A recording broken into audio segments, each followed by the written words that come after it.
Hello दोस्तों आप सब ने रॉबर्ट कियोसाकी की book rich dad poor dad तो पढ़ी होगी, जो कि एक लाइफ चेंजिंग बुक है। लेकिन बहुत कम लोग ये जानते हैं कि रॉबर्ट ने इसका पार्ट 2 भी लिखा है, rich dad's cash flow quadrant guide to financial freedom. इस बुक में रॉबर्ट हमें डिटेल्स प्रोवाइड करते हैं कि कैसे हम अपनी फाइनेंशियल लाइफ को इम्प्रूव करके फाइनेंशियल फ्रीडम हासिल कर सकते हैं। ये बुक 3 पार्ट्स में डिवाइडेड है। सबसे पहला पार्ट हमें बताता है कैश फ्लो क्वाड्रेंट के बारे में। दोस्तों, हम सबको अपने डेली के एक्सपेंसेस के लिए इनकम कमानी पड़ती है। रॉबर्ट ने इन इनकम स्ट्रीम्स को 4 टाइप्स में डिवाइड किया है। आप सब इनमें से किसी न किसी क्वाड्रेंट पे तो होगे ही। तो चलिए इन चारों क्वाड्रेंट्स को डिटेल में एक एक करके देखते हैं, क्योंकि अगर हमें पता ही नहीं होगा कि किस तरह इन चारों क्वाड्रेंट्स के लोग सोचते हैं, वो किस तरह की लाइफ जीते हैं, तो हम अपने लिए सही कैटेगरी चूज ही नहीं कर पाएंगे। तो दोस्तों, ये 4 क्वाड्रेंट्स हैं ई, एस, बी और आई क्वाड्रेंट। ई क्वाड्रेंट में सबसे ज़्यादा लोग आते हैं। दुनिया के ऑलमोस्ट 95% लोग इस क्वाड्रेंट में आते हैं, लेकिन अनफॉर्चुनेटली ये दुनिया की सिर्फ 5% वेल्थ ही ओन करते हैं। ये वो लोग हैं जिनके पास जॉब्स हैं। इन लोगों का मेन फोकस होता है जॉब सिक्योरिटी। दोस्तों, हमें बचपन से इसी कैटेगरी के लिए तैयार किया जाता है। पेरेंट्स हमें हमेशा यही एडवाइस करते हैं कि अच्छे से पढ़ाई करो और डिग्री ले लो, फिर तुम्हें बहुत अच्छी जॉब मिलेगी और तुम खुशी खुशी अपनी लाइफ जी सकते हो। इसलिए इस कैटेगरी के लोग अपनी इनकम के लिए सिर्फ सैलरी पर डिपेंडेंट होते हैं। ऑथर के हिसाब से अगर आप इनकम के साथ साथ कोई साइड हसल नहीं करते तो आपका इस कैटेगरी में अमीर बनना बहुत ज़्यादा मुश्किल है, क्योंकि स्टार्ट में लोगों की सैलरी कम होती है और उन्हें फाइनेंशियल नॉलेज होता नहीं है। इसलिए ये लोग अपने डिज़ायर्स को पूरा करने के लिए तरह तरह के लोन ले लेते हैं, जिसकी वजह से ये हमेशा के लिए रैट रेस में फंस जाते हैं। ये ना चाहते हुए भी अपनी पूरी लाइफ वो जॉब करते हैं जिसे वो सबसे ज़्यादा हेट करते हैं। वो चाहकर भी इसे छोड़ नहीं पाते, क्योंकि उनके घर के एक्सपेंसेस और उनके लोन्स उन्हें इसकी इजाज़त नहीं देते। कोई भी महीना अगर इनकी सैलरी ज़रा सी भी लेट हो जाती है तो उनके लिए बहुत बड़ी प्रॉब्लम बन जाती है। दोस्तों, इसके बाद दूसरा क्वाड्रेंट आता है एस क्वाड्रेंट, जिसमें सेल्फ एम्प्लॉयड लोग आते हैं, जैसे कि डॉक्टर्स, लॉयर्स और छोटी मोटी शॉप के ओनर्स। ये वो लोग होते हैं जो कि अपना वक्त बेच के पैसा कमाते हैं। ये भी क्वाड्रेंट की तरह ही है, लेकिन इसमें फ़र्क इतना है कि इनका कोई बॉस नहीं होता। बहुत से लोगों को ये लगता है कि ये जॉब नहीं कर रहे, लेकिन सच ये है कि ये भी एक जॉब ही है। बस उन्होंने खुद अपना जॉब क्रिएट किया है और उन लोगों के पास थोड़ी बहुत फ्लेक्सिबिलिटी भी होती है। अगर ये कभी बीमार पड़ते हैं तो इस दिन की इनकम उनको नहीं मिलती। इससे हमें पता चलता है कि भी ई क्वाड्रेंट की तरह टाइम बेच के ही पैसा कमाते हैं। इन दोनों क्वाड्रेंट्स को अगर ज़्यादा पैसा कमाना है तो उन्हें ज़्यादा टाइम देना पड़ेगा। इसके बाद तीसरा क्वाड्रेंट आता है बी क्वाड्रेंट। बी क्वाड्रेंट में आते हैं बिजनेस ओनर्स, जिनका मेन फोकस होता है स्मार्ट लोगों को जॉब देके उनसे काम कराना। अगर इनके पास पैसा नहीं भी होता तो भी ये लोग दूसरों का पैसा इस्तेमाल करके बिजनेस शुरू कर सकते हैं। रॉबर्ट के हिसाब से ये अमीर बनने के लिए सबसे बेस्ट क्वाड्रेंट है, क्योंकि ये लोग एक सिस्टम क्रिएट करते हैं और एस क्वाड्रेंट के लोगों की तरह एक जॉब क्रिएट नहीं करते। शुरू में इन्हें बहुत ज़्यादा मेहनत करनी पड़ती है और रिस्क भी लेना पड़ता है, लेकिन ये सिर्फ शॉर्ट टर्म के लिए होता है, जब तक वो अपने सिस्टम को फुली फंक्शनल नहीं कर लेते। फिर उनका बिजनेस उनके बगैर भी चलता है। ये काम ना भी करें तब भी उनके पैसे खुद बहुत आते रहते हैं। चौथा क्वाड्रेंट आता है आई क्वाड्रेंट, जिसमें आते हैं इन्वेस्टर्स, जो कि सबसे रिच लोगों का क्वाड्रेंट है। इन लोगों का मेन फोकस होता है पैसे से पैसा बनाना।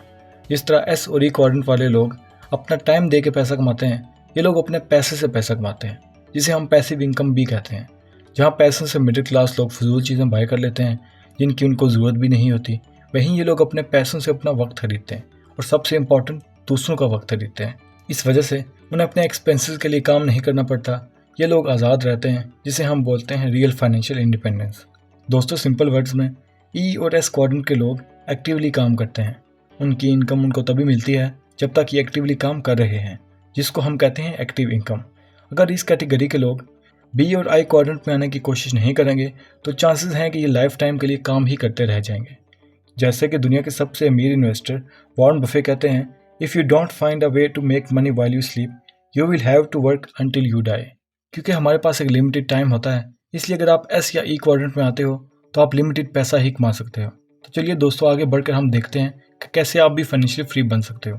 लेसन नंबर 1 है थिंक आउटसाइड द बॉक्स। दोस्तों, दुनिया के 90% लोग एस और ई क्वाड्रेंट में क्यों आते हैं? क्योंकि हमें बचपन से इसी के लिए तैयार किया जाता है। चाहे आप किसी भी कॉलेज में चले जाओ, आपको स्पून फीड किया जाएगा कि आप डिग्री लो, जिससे आपको एक सिक्योर जॉब मिलेगा। लेकिन बी और आई क्वाड्रेंट के लिए आपको कोई भी डिग्री नहीं मिलती। इसलिए इसमें एक्सपर्ट बनने के लिए आपको सेल्फ लर्निंग करनी पड़ेगी, क्योंकि इसमें आपको कोई भी स्पून फीड नहीं करेगा। बी और आई क्वाड्रेंट पे आने के लिए आपको अलग तरीके से सोचना पड़ेगा। आपको अपने पूरे माइंडसेट को चेंज करना होगा। रॉबर्ट के हिसाब से नंबर 1 रीज़न जिसकी वजह से लोग अपना क्वाड्रेंट नहीं बदल पाते वो है फियर। क्योंकि एम्प्लॉय कैटेगरी में आपकी इनकम खो जाने का चांस बहुत कम होता है, लेकिन बिजनेस कैटेगरी में आपका बिजनेस नहीं चलता तो आपका पूरा टाइम वेस्ट हो जाएगा। और अगर आपकी इन्वेस्टमेंट ने अच्छा नहीं किया तो आपकी मेहनत की कमाई के पैसे बर्बाद हो जाएंगे। इसी डर की वजह से बहुत से लोग पूरी ज़िंदगी के लिए रैट रेस में फंसे रहते हैं। लेकिन दोस्तों, समझदार लोग ये जानते हैं कि अगर रिस्क नहीं लिया तो उसके बगैर कुछ भी अचीव नहीं किया जा सकता। इवन बच्चा भी जब चलना शुरू करता है तो वह रिस्क लेता है, वो बार बार कोशिश करता है और तब तक कोशिश करता है जब तक वो सक्सेसफुल नहीं हो जाता। लेसन नंबर 2 है द पावर ऑफ नाउ। दोस्तों, आपके रोज़ के एक्शन बहुत ज़्यादा मैटर करते हैं। अगर आप रोज़ फास्ट फूड खाते हो तो आपकी हेल्थ फ्यूचर में ख़राब होगी ही। दोस्तों, आप आज जो भी फैसला लेते हो उसका रिजल्ट आपको मिलेगा ही। ज़रूरी नहीं है कि उसका रिजल्ट आपको आज ही मिले, रियल लाइफ आपको सालों बाद भी रिजल्ट दे सकती है। इसलिए दोस्तों, जब आप ऑफिस से काम करके आते हो या फिर वीकेंड पे जब आप खुद को सेटिस्फाई करने के लिए कहते हो कि मैंने बहुत मेहनत की है, मैं ये पार्टी डिज़र्व करता हूँ, दोस्तों चाहे आप इसको डिज़र्व करते हो, लेकिन अगर आप मंथ एंड तक जितना पैसा कमाते हो उतना ही खर्च कर दोगे और आप ऐसी जॉब करते हो जो आपको पसंद भी नहीं है, तो आप लाइफ टाइम के लिए रैट रेस में फंसे रहोगे और वक्त के साथ साथ आपको और ज़्यादा मुश्किल लगेगा इन हैबिट्स को छोड़ना और रैट रेस से निकलना। इसलिए आपको अपनी हैबिट्स को बदलना है। चाहे आप जॉब ही करते हो, आपने साइड हसल करनी है, आपने फाइनेंस रिलेटेड बुक्स पढ़नी है, दुनिया के सक्सेसफुल लोगों के बारे में जानना है कि वो कैसे सक्सेसफुल बने, अपने फाइनेंस को मैनेज करना है और अपनी इनकम का 20% इन्वेस्ट करना है। अगर आप ये सब काम करोगे तो मेरी गारंटी है कि आप इस रैट रेस से बाहर निकल आओगे। लेसन नंबर 3 है एस्केप 9 to 5 माइंडसेट। दोस्तों, में बचपन से एक ही चीज़ खाई गई है कि पैसा सिर्फ नौकरी से ही कमाया जा सकता है, लेकिन ये बिल्कुल भी सच नहीं है। पैसा कमाने का सबसे मुश्किल तरीका है जॉब करना, लेकिन बचपन से माइंडसेट ऐसा बनाया गया है कि हमें लगता है कि यही एक आसान तरीका है। पैसा कमाने का और कोई तरीका है ही नहीं। दोस्तों, हमें अपने माइंडसेट को बदलना होगा।